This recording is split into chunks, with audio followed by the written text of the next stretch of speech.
Existe uma pergunta que quase ninguém faz, e talvez justamente por isso ela tenha sobrevivido tanto tempo sem resposta. Porque a gente aprendeu a trocar pilhas, pagar contas e depender de tomadas. Mas nunca aprendeu que certos materiais absurdamente comuns conseguem produzir eletricidade quando são colocados juntos. Do jeito certo. Não estou falando de ficção, nem de milagre, nem de uma promessa barata de internet. Estou falando de uma ideia antiga, simples, desconfortável para o mundo moderno e poderosa o bastante para fazer você olhar para o sal da sua cozinha e para o carvão esquecido perto da churrasqueira com outros olhos. Porque quando um conhecimento é difícil, ele assusta, mas quando ele é simples demais, ele ameaça, e poucas coisas ameaçam mais um sistema inteiro do que uma solução que cabe na mão. Custa quase nada e não parece sofisticada o suficiente para justificar uma indústria inteira em cima dela. Esse é o ponto que quase nunca entra na conversa. Não é só sobre energia, é sobre quem lucra quando você acredita que energia precisa vir sempre de longe, de uma marca de um cabo, de uma cobrança mensal, de um produto lacrado. E antes de eu te levar até o centro dessa história, faz uma coisa simples.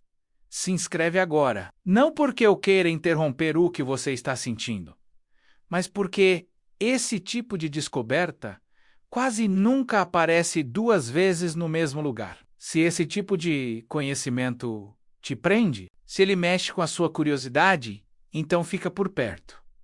Agora pensa comigo. Durante décadas, a tecnologia foi vendida como sinônimo de complexidade. Quanto mais incompreensível, mais valiosa parecia.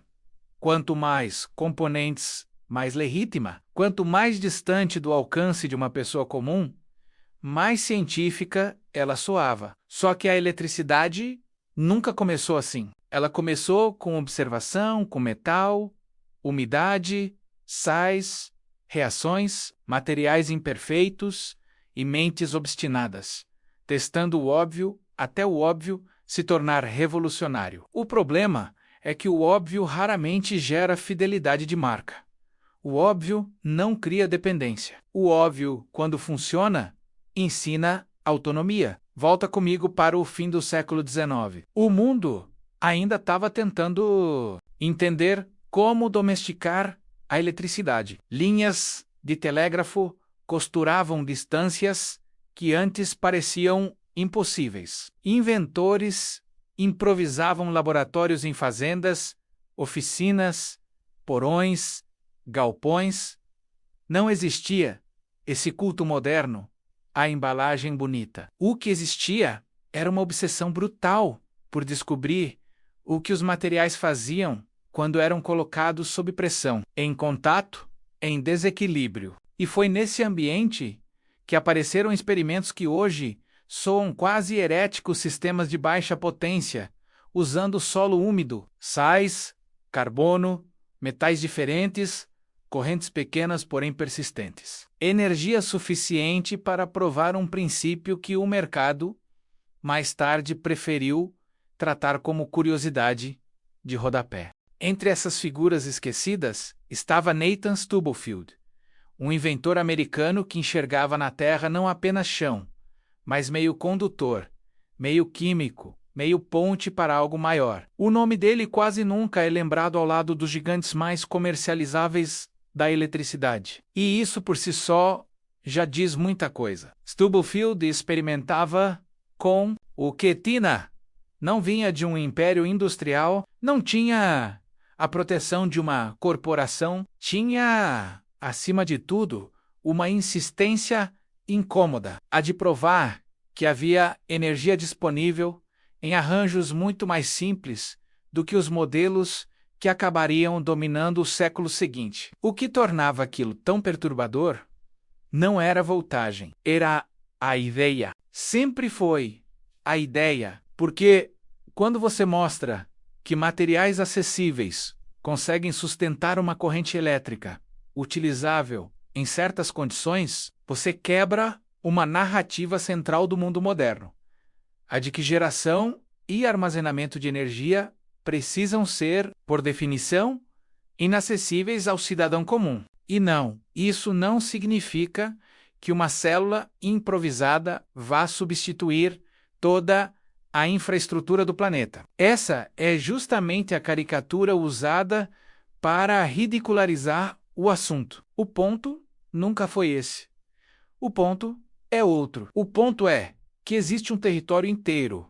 Entre isso, alimenta uma cidade e isso não serve para nada. E é nesse território que moram as tecnologias, que o sistema prefere que pareçam pequenas demais para merecer atenção. Sal e carvão entram nessa história por uma razão elegante. O sal, dissolvido em água, facilita o trânsito iônico. Ele transforma um líquido comum em um meio condutor muito mais eficiente. Já o carvão, especialmente em forma porosa, triturada, com grande área superficial, se torna um parceiro extraordinário em arranjos eletroquímicos. Não porque ele seja mágico, mas porque sua estrutura oferece superfície, interação com o oxigênio do ar e estabilidade em contextos muito específicos. Coloque isso em diálogo com um metal que tende a se oxidar, organize os contatos da forma correta e você deixa de ter um monte de itens domésticos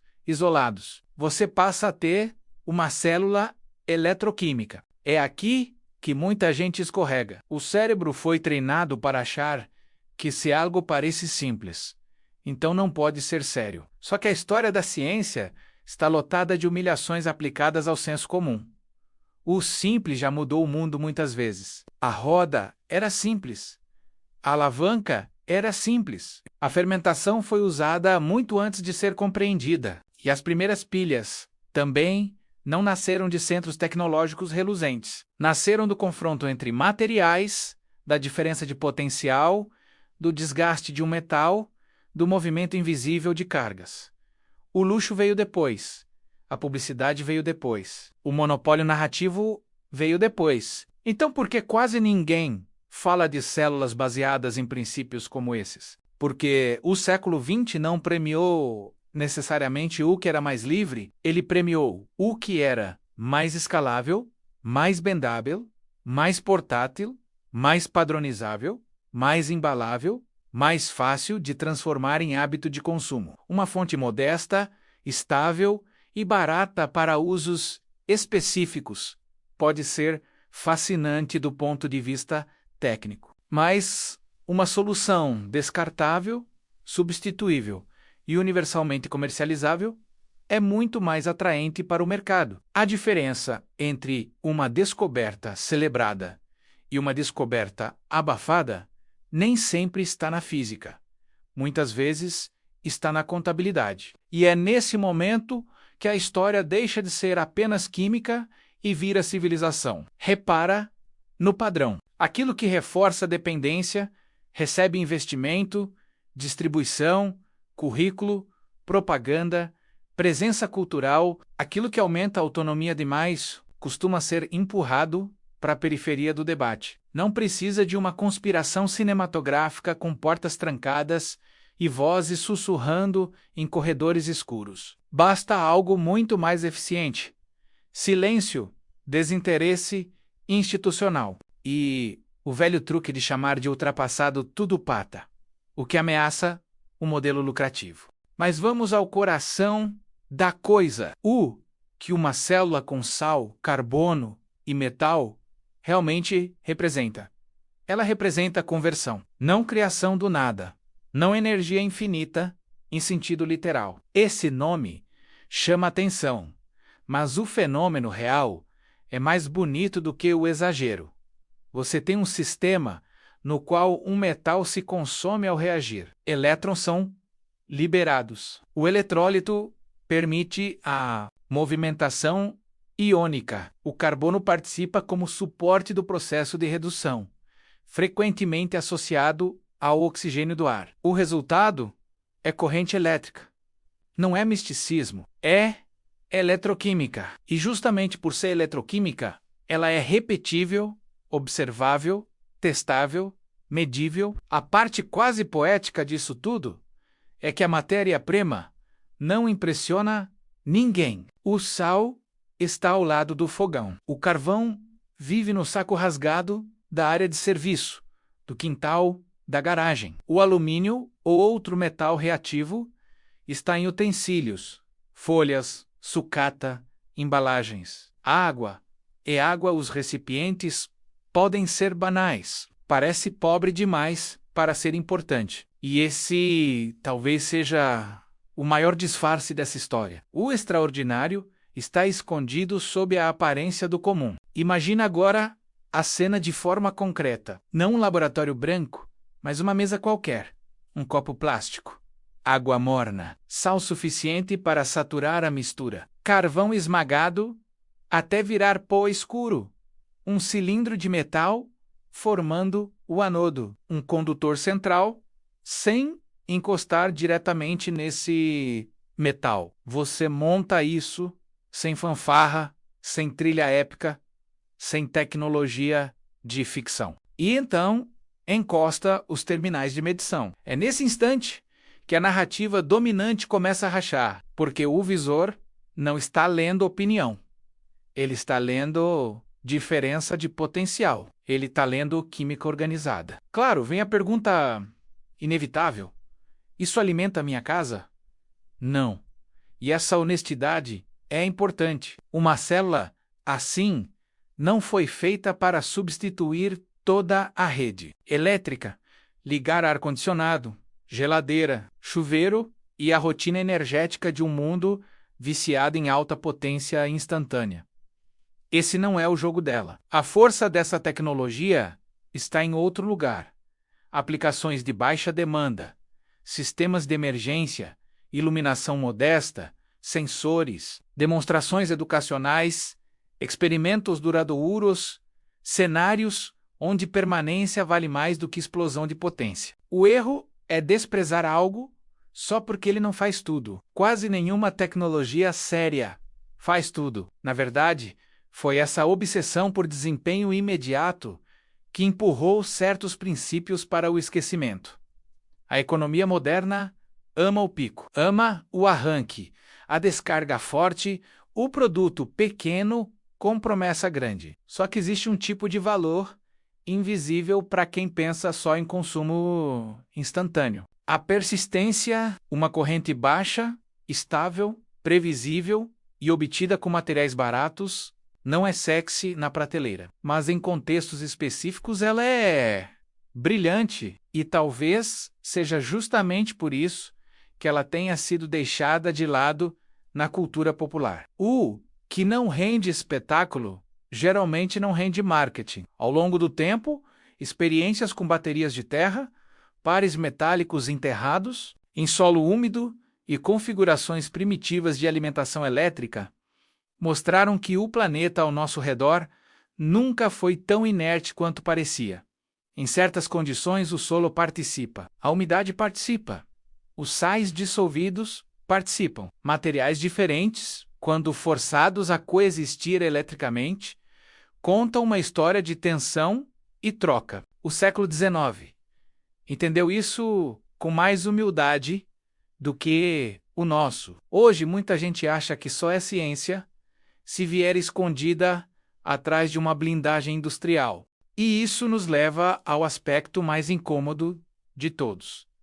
A educação não é a educação ideal, mas a educação filtrada. A educação que prioriza que forma consumidores funcionais, e não necessariamente pessoas tecnicamente emancipadas. Quantos adultos sabem explicar em detalhes por que uma pilha comum funciona? Quantos aprenderam na escola a montar, medir e interpretar uma célula eletroquímica simples? Quantos foram ensinados a diferenciar energia, potência, corrente, voltagem e armazenamento de maneira prática? Muito poucos. E essa ausência não é neutra. Quando você não entende o princípio, você se torna refém do produto. Percebe a sofisticação do processo? Não é preciso proibir o conhecimento. Basta não transmiti-lo com relevância. Basta tratá-lo como anedota. Basta cobrir de sarcasmo qualquer tentativa de redescoberta. Basta fazer parecer que só engenheiros de grandes laboratórios têm licença para manipular princípios básicos que, na essência, foram construídos por observação humana muito antes da era dos dispositivos fechados. A invisibilidade é uma forma de controle elegantíssima. O que você não conhece, você não exige. O que você não imagina, você não tenta. O que você nunca testa, você acaba chamando de impossível. Mas aqui está a virada. Quando uma pessoa vê uma pequena lâmpada acender, ou um medidor registrar tensão, a partir de materiais banais, ela não ganha apenas uma experiência científica. Ela ganha uma rachadura mental. De repente, certas certezas ficam menores. A conta de luz continua chegando. As pilhas continuam existindo. O mundo não muda num passe de mágica. Só que a percepção muda, e percepção é perigosa, porque depois que você entende que existe energia sendo colhida, convertida e organizada fora das rotas tradicionais de consumo, nunca mais olha para o sistema com a mesma inocência. É por isso que o título dessa história chama tanto Bateria Infinita, não porque viole as leis da física, mas porque confronta uma lógica psicológica. O que parece infinito para o consumidor moderno, aquilo que não depende de recarga frequente, aquilo que dura surpreendentemente mais do que o esperado, aquilo que funciona com reposição mínima e materiais acessíveis, aquilo que não te joga imediatamente de volta ao caixa. O infinito, aqui, é o nome emocional de uma independência relativa. É o oposto da obsolescência planejada. É a afronta simbólica à cultura do descarte. E tem outro detalhe bonito. O carvão não precisa brilhar para cumprir seu papel. Ele trabalha no escuro, literalmente poroso, negro, desacreditado, sujo de aparência.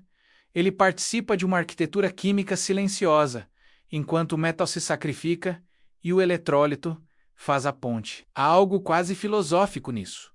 O que move a reação não é glamour, é predisposição ao desequilíbrio. Toda bateria, no fundo, nasce de uma assimetria organizada. Um material quer doar mais facilmente. Outro recebe em outro contexto. O meio permite. O circuito aproveita. A corrente aparece. O invisível se torna útil. E se isso te parece distante, olha ao redor da sua própria vida. Quantas vezes você precisou de luz em emergência? Quantas vezes encontrou pilhas vazias, justamente quando mais precisava delas? Quantas vezes pagou por conveniência sem perceber que estava pagando também pela perda gradual de conhecimento prático? O preço não está apenas no produto, está na substituição da capacidade de entender pelo hábito de comprar. Quando uma sociedade desaprende a fazer experimentos simples, ela fica tecnologicamente cercada, mesmo em meio à abundância. O caso de Stubblefield e de tantos outros esquecidos não é valioso só porque eles tinham razão em tudo. Não tinham. Nenhum inventor isolado teve. O valor está em outra coisa. Eles ousavam investigar as bordas do possível com os materiais do próprio cotidiano. Eles não esperavam permissão cultural para experimentar. Hoje, ao contrário, muita gente só considera legítimo o que já chegou carimbado, validado, embalado e monetizado por alguém maior. Isso não é avanço. Em certo sentido, é uma forma sofisticada de regressão mental. Por isso essa história importa tanto agora. Não porque vá derrubar redes elétricas ou anular séculos de engenharia. Isso seria infantil. Ela importa porque devolve proporção. Ela lembra que nem toda solução valiosa precisa ser total. Nem toda tecnologia poderosa precisa ser dominante. Nem todo conhecimento esquecido foi descartado por inutilidade. Às vezes, ele foi apenas atropelado por soluções mais rentáveis. E há uma diferença gigantesca entre ser inferior em todos os cenários e ser inconveniente para um determinado modelo de negócios. No fim, o que está em jogo não é apenas uma bateria feita com sal, carbono e metal. O que está em jogo é a pergunta que ela obriga você a fazer. Quantas outras ideias foram empurradas para o canto, não porque falharam, mas porque ensinavam autonomia demais, cedo demais? Quantas foram reduzidas à curiosidade de feira quando poderiam ter permanecido vivas como ferramenta, como conhecimento básico, como alternativa de emergência, como alfabetização energética real? Talvez o segredo de 1880 não tenha sido escondido com cofre e senha. Talvez ele tenha sido enterrado de um jeito mais eficiente, debaixo de risadas, simplificações, modismos industriais e da preguiça coletiva de testar o que parece humilde demais para ser transformador.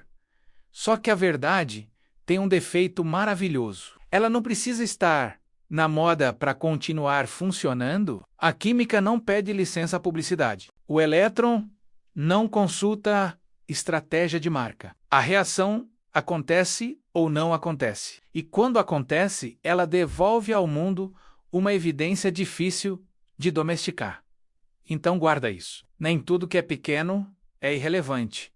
Nem tudo que é antigo está morto. Nem tudo que é doméstico é banal. Às vezes, a coisa mais subversiva que você pode aprender é justamente aquilo que cabe numa receita simples, numa bancada improvisada, numa experiência que a maioria jamais tentou reproduzir. Sal, carvão, metal, água, contato, tempo, medição, e de repente o mundo que parecia fechado revela uma fresta. Essa fresta é o começo de tudo, porque a verdadeira energia por trás dessa história não está só na corrente elétrica gerada, está na corrente mental que ela liga dentro de você. A partir daqui, você não vê mais apenas objetos.